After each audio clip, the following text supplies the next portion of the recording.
Você vai lembrar, cara, assim, que quando o Zacarias morreu, tinha um boato que ele tinha morrido de AIDS, né? Mas isso nunca se confirmou.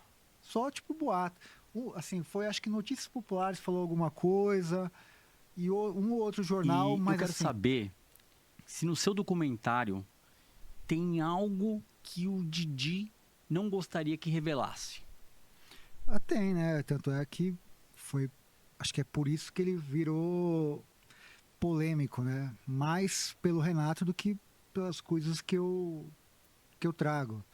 Porque o Renato e o Dedé, eles têm uma coisa que é de transformar as biografias em agiografias. Que são aquelas, sabe, aquelas coisas de santificada, coisas muito pueris, sem nenhuma mácula. E a vida não é assim, né, cara? Toda a história, ainda mais uma história tão longeva como a deles, é natural que tenha brigas, derrapadas, coisas que não são talvez legais para a imagem e tal, mas isso que torna humaniza, né, a história. E, e aí esse documentário, eu sempre falo isso, né? O documentário a gente começa, mas não sabe como que termina, né? Porque depende muito quando você vai entrevistar uma pessoa, cara, às vezes a pessoa te dá uma informação que você fala, cara, muda todo o curso da história, né? Eu sempre cito que eu comecei a gravar o documentário em 2018. A primeira entrevista que eu gravei foi com a atriz Regina Duarte, que fez lá o como que era? Cangaceiro Trapalhão. E aí, cara, ela falou do filme e tal. Enfim, foi uma entrevista incrível com a Regina, uma das maiores atrizes da nossa história. E eu pegava o guia da Folha ou do Estadão, olhava a peça, né? Pô, essa atriz aqui fez um filme com os Trapalhões. Então eu aproveitava, porque a maioria está no Rio de Janeiro, eu estava sem grana para poder ir para o Rio. Então eu falei, pô, se essa pessoa está aqui em São Paulo, vou aproveitar e vou entrevistar, né? Para otimizar custo e tal. Então foi assim com a Cristina Oliveira, com várias atrizes, Silvia Massari, enfim.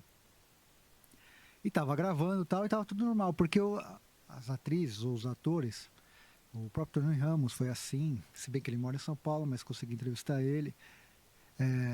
Vão falar das memórias dos bastidores ou do filme e tal, né? E eu sabia que assim, uma hora eu tinha que ir pro Rio de Janeiro para entrevistar a galera que trabalhou com eles nos bastidores. Então, o gerente da conta bancária, que eu consegui entrevistar, empresário, enfim, a galera que estava ali na periferia da, dos trapalhões, sabe? De uma galera que, tipo, a camareira, gente que a gente não vê ou não fica sabendo, porque essa galera tem boas histórias, né? É igual aqui, se eu for fazer a sua biografia, cara, eu vou entrevistar lá sua família, tal, vão contar sempre coisas muito legais, tal, né? Mas aí eu chego, vou ter que entrevistar aqui a sua equipe, né? Talvez alguém aqui fale, pô, lembrei de um dia que o, o rei, ele chegou estressado, gritou com todo mundo, tal, sei lá. Ou o cara na frente da câmera é uma coisa, sabe? Então essa galera que tá no dia a dia ali, porque a gente tem, e isso é natural, que a gente tem, assim, comportamentos diferentes.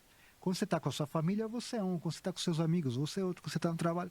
Mas é porque a estrutura, né, o contexto, faz com que você tenha várias personalidades. Mas a sua essência é uma só. Mas você tem várias. Às vezes está numa situação de comando, cara, você tem que ser mais firme para poder fazer a coisa andar. Se você é um subordinado, sua postura é outra. Tem uma série de nuances que faz com que. Então eu precisava ir para o Rio. E aí eu vou para o Rio e começo a entrevistar essa galera. E eu lembro assim que a entrevista que mudou o curso da história do documentário foi quando eu entrevistei o Baiaco, que trabalhou ele foi dublê do Renato Aragão por décadas. E aí, pô, uma entrevista legal, assim, já antes, né, a gente estava conversando e tal. E aí a gente foi lá perto da casa dele, a casa dele tava reformando, a gente foi para um lugar que ele, não sei se era uma padaria, enfim, que ele conseguiu lá um espaço pra gente filmar.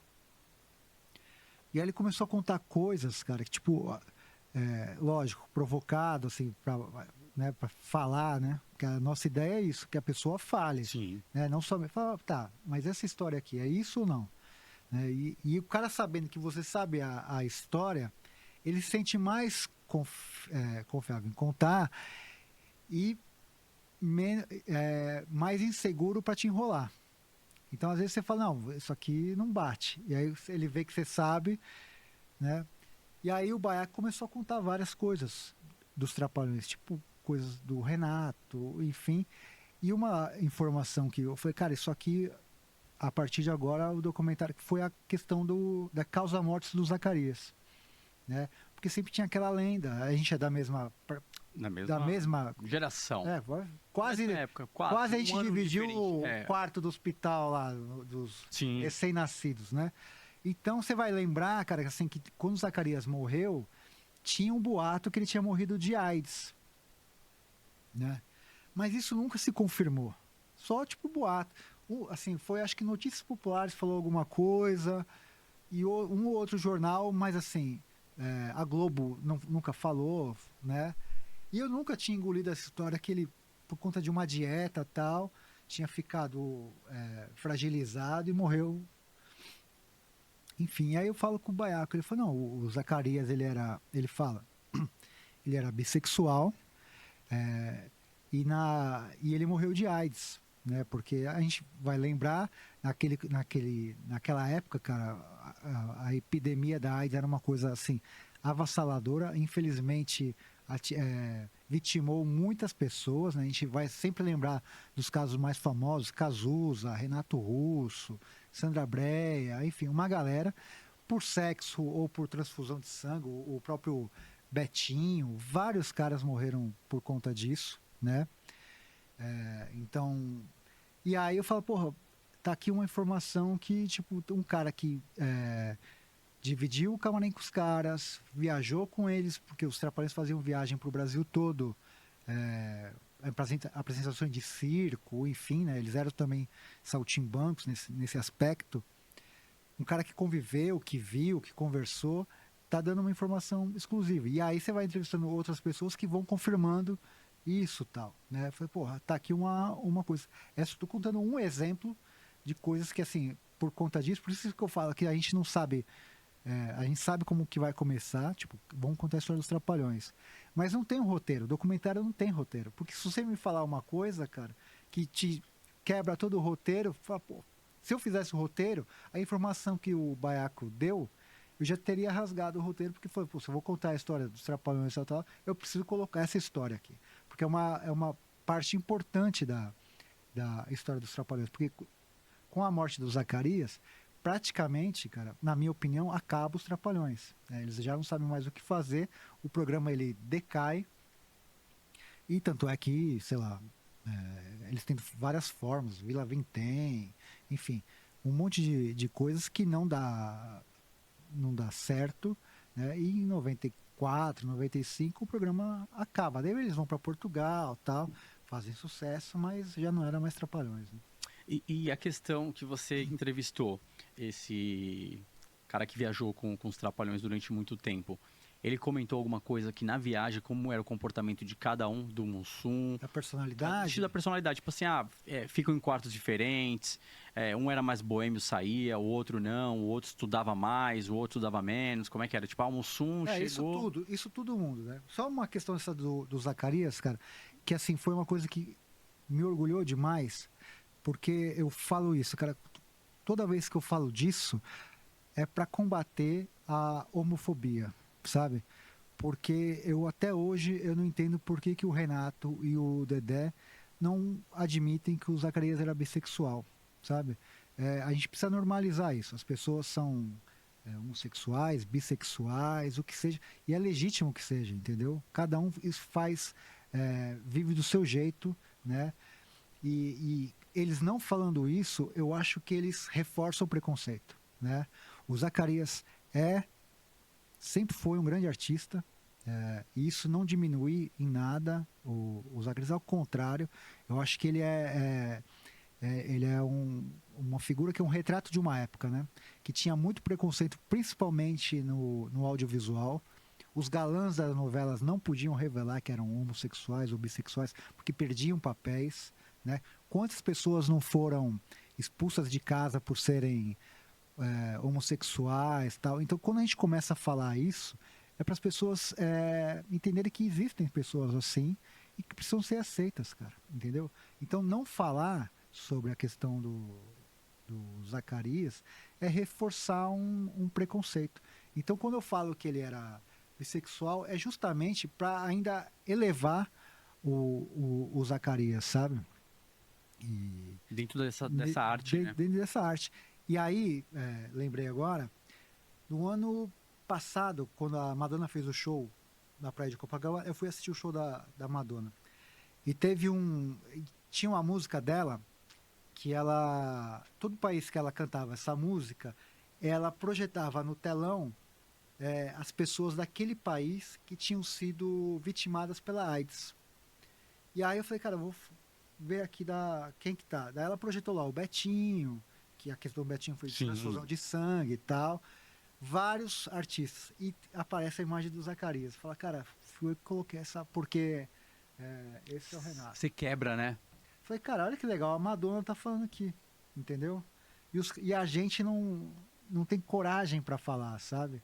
Então é uma coisa muito louca. Em relação à personalidade, todo mundo entrou nessa área, assim, sabe? Da personalidade. Então, assim, o que é unânime, que o Mussum era o que era na frente e era atrás, era igual. O Mussum, o que você via ele na televisão, ele era nos bastidores. O Renato era um cara mais reservado. Então ele tinha, de fato, um camarim próprio. Quando tinha filmagem no cinema, um trailer próprio, os outros trailers de vídeo, outro trailer. O Zacarias era um cara que era mais introspectivo. Ele era espírita. Ele ainda existe hoje o centro espírita que ele abriu em Anil, lá no Rio de Janeiro. Então ele fazia muito... atendia muito a comunidade local. É um cara que gostava muito de ler livro, né? Tinha uma vida muito reservada. E o Dedé assim, era o cara mais porra louca, né? Mulherengo, gastador, e virou um outro cara hoje na vida. O Dedé era o boêmio. O Dedé era um cara, assim, ele passou muita dificuldade na vida dele. Ele fala que teve um momento que ele chegou a dormir na praia, né? Acho que de dia para não ser preso à noite, sabe? Como vagabundo e tal. Ele chegou a dormir em coxia de teatro. O cara, ele fez de tudo, o Dedé. Costureiro, feirante, uma série de coisas. E aí quando chegou a fama e a grana, cara, ele meio que deu uma deslumbrada, assim, o que é natural também, né, cara? A pessoa que foi privada de praticamente tudo, chega uma coisa assim, né? Tipo, da noite pro dia o cara vira uma celebridade, recebendo muita grana. E aí meio que ele perdeu a cabeça, assim. Ele fala muito disso, que ele não conseguiu administrar bem o dinheiro dele. Então, teve muitas namoradas, casou muitas vezes, e ia, às vezes, tipo, na boemia, vou pagar tudo, sabe, umas coisas assim. Teve uns repentes, assim. E nessa questão do Didi ele ficar mais reservado, tem um diferencial. Isso enfraquece o grupo? Cara, assim, a gente pode enxergar por vários aspectos, né? Pode ser que o cara quer ficar mais na dele e tal, mas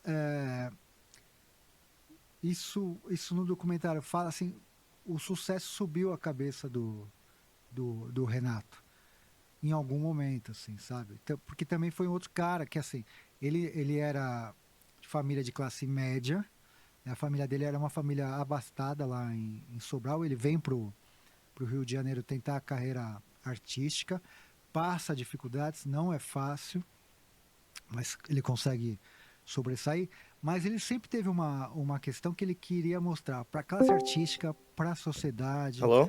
e para a elite econômica do Brasil que ele There's venceu na someone vida, there? né? Tem uma música do Chico Buarque fez para o filme Saltimbancos e Trapalhões, chamada Hollywood. Essa música está no filme Saltimbancos e Trapalhões. Tem um trecho dela que assim resume muito bem o Renato, que ele fala assim: Hollywood é um sonho de cenário, eu vi um pau de arara virar milionário. É o Renato Aragão. O Renato ele ficou milionário, né? A Granja Comari ele compra da família Gingley, que hoje onde a seleção brasileira treina, ele vende para a CBF depois a Granja Comari, era do Renato. A Record, os estúdios da Record lá no Rio, era a RA Produções. Então o cara abriu produtora, ele ficou tipo uma coisa, né? Ele pavão assim, né?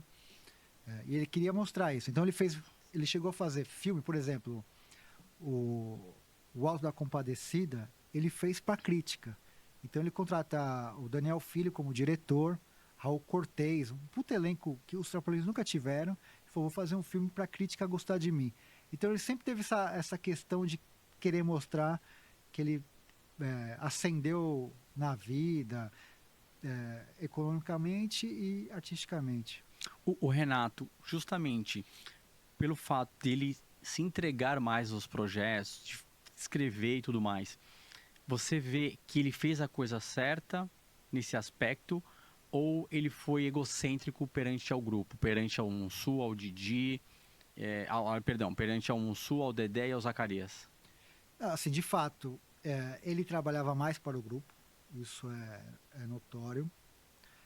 Era um cara que, como eu falei, abriu a produtora, se preocupava com filme, com merchandise. Ele tinha uma cabeça completamente diferente da do Dedé, Mussum e Zacarias. Os três acabavam o negócio, eles viviam a vida deles, né? Tinha compromisso, tipo, com show, eles iam tal. Mas o Renato, ele é tipo hoje seria classificado como um workaholic, sabe? Era um cara que tinha assim, sei lá, no momento de lazer, tava lá o Dedé fazendo churrasco, o Mussum tinha uma lancha, tava passeando de lancha, o Zacarias na casa dele lendo, e ele tá, às vezes, o Renato numa mesa de negócio para falar, vamos fazer aqui a turnê. camiseta dos Sim. Trapalhões, vamos Sempre fazer... pensando. E teve, de fato, né? Eles tiveram parceria com Pepsi, com Danone, com Chiclete, com um monte de coisa. Teve um monte de coisa que, assim, era impossível ser uma criança e não ter alguma coisa dos Os Trapalhões. copos, As botinhas, cara, sabe? Tinha muita coisa. campanha dos refrigerantes, Exato. copos, Cara. cinema. Várias coisas assim. Ele estava na linha de frente. Ele e o irmão dele, o Paulo. Né? O Paulo, assim, era a cabeça pensante disso. É o cara que fazia os contratos, era um cara que tinha canal aberto com o Boni lá na Globo, sabe? Era o cara que negociava os cachês, os salários, que é pouco, inclusive, mencionado pelo próprio Renato e pelas pessoas que conhecem os Trapalhões. Essa é a importância do Paulo Aragão na estrutura econômica do grupo. Né? Quem leva muito a fama é o Renato. Então, de fato, ele por todo esse trampo tal, ele merecia ganhar mais. A questão que a gente tem que debater aqui é o seguinte: se era muito mais ou se ele podia ser um pouco mais generoso, sabe? Porque quando eles se separam em 83, isso eu falei, e depois no filme do Mussum tava uma cena lá que foi, puta, essa cena fui eu que, igual do show da Madonna, fui eu que coloquei a foto do Zacarias lá. A cena do filme do Mussum, quando fala da separação, fala, isso aqui fui eu que disse em várias entrevistas. Que foi o quê? O que motivou a separação deles? Em julho de 83, a revista Veja coloca só o Renato Aragão na capa, com o título O Maior Palhaço do Brasil. E aí eram 6 ou 7 páginas de reportagem, e nessas 6, 7 páginas da reportagem aparece o nome de Dedé, Mussum e Zacarias em uma linha só. É um grupo, certo? A gente está vendo aqui, são Sim. 4. E aí o que acontece? Começa a falar nessa reportagem, Renato Aragão comprando a Granja Comari, abrindo a produtora, uma série de coisas. Dedé, Mussum e Zacarias abrem a revista e fala, cara, E a galera que estava em torno deles falou, meu, é o seguinte, Renato tá milionário, vocês estão ricos, mas vocês não estão milionários. E isso acende uma chama nos caras. Uma coisa que está errada no filme do Mussum, esse que o Ailton Graça fez, acho que foi lançado em 2023 e tal, que fala que foi o Dedé que incendiou a revolta do trio. Mas, na verdade, o cara que ficou mais puto com essa matéria da Veja foi o próprio Mussum. O Mussum falou, é o seguinte, cara, a gente precisa mostrar pro Renato que não é bem assim. E o Renato tinha um apelido entre os três de judeu cearense, por conta disso. E aí os caras falam assim, vamos armar aqui alguma coisa, a gente precisa se posicionar tal. Por quê? A divisão de lucro dos filmes era uma coisa muito acachapante. Você acha que era o quê, assim? Vamos supor que se você falasse tudo isso que eu tô te contando aqui, que o Renato era um cara dedicado tal, ele tinha que receber mais, certo? Sim. Mas você acha como que era assim? A fatia? Cara, o justo? Então, na minha concepção... Se fosse você o Renato. Então, na minha concepção, como empresário, eu analiso o seguinte. O cara deu sangue, tá ali. Então, foi bom a gente estar batendo esse papo aqui, Rafael. Eu entendi um pouco mais, porque justamente o que eu falei com você aqui nos bastidores. Eu vim... A nossa geração assistiu os Trapalhões e trouxe muito como fã, né? Olha que admirável. A gente enxergava isso como uma unidade, os quatro. Quando você começa a ver que não é bem assim, crescer e falar, opa, deixa eu entender o mercado, como é que funciona. A gente percebe que o Didi era o empresário dos caras. Óbvio que ele estava tocando, né, todo o conjunto ali. Total, era o cérebro da parada. Se o filme, tipo assim, eu ganhasse 10 milhões de reais, eu tenho 10 milhões de lucro, pagando todos os funcionários, e agora eu tenho que rachar com o pessoal, vamos falar assim... Sabendo o seguinte, e você vai se lembrar disso, você ia pro cinema para ver os 4. Sim. Não era para ver um. A gente tá falando de unidade, certo? 2 milhões para cada. E eu ficaria com 4. O justo dos cenários. E isso daria 40% pro Renato. E né? 2 milhões para cada um. Então, não era isso. Era muito mais pro Renato. Era muito mais. Não, mas você entendeu que foi justo. Sim. Eu tô te dando 2 milhões. Se 50%. Não, eu dou 2 milhões pro Dedé, 2 milhões pro Zacarias e 2 milhões pro Didi. Dá 60. Sim. Dá 6 milhões. Ficaria o restante para mim. 4 milhões. 10 milhões. E aí a gente descobriu no percurso do documentário, cara, que não, era uma coisa assim, era uma aberração. Chutem números, uma base pra gente. Dos 10 milhões, seria quanto? Que o Renato ficava? Mais de 90%. Não, então é muito pouco. Por isso que eu tô te falando, cara. Aí isso foi uma coisa louca, porque eu falei isso em podcast, e aí a Lilian veio refutar isso e apresentou um contrato, né, que não estava assinado, que não dizia, que não rebatia o que eu estava falando, entendeu? Era um contrato, tipo, meio que genérico. Então ela não mostrou isso. Ela não conseguiu desmentir a minha informação, né?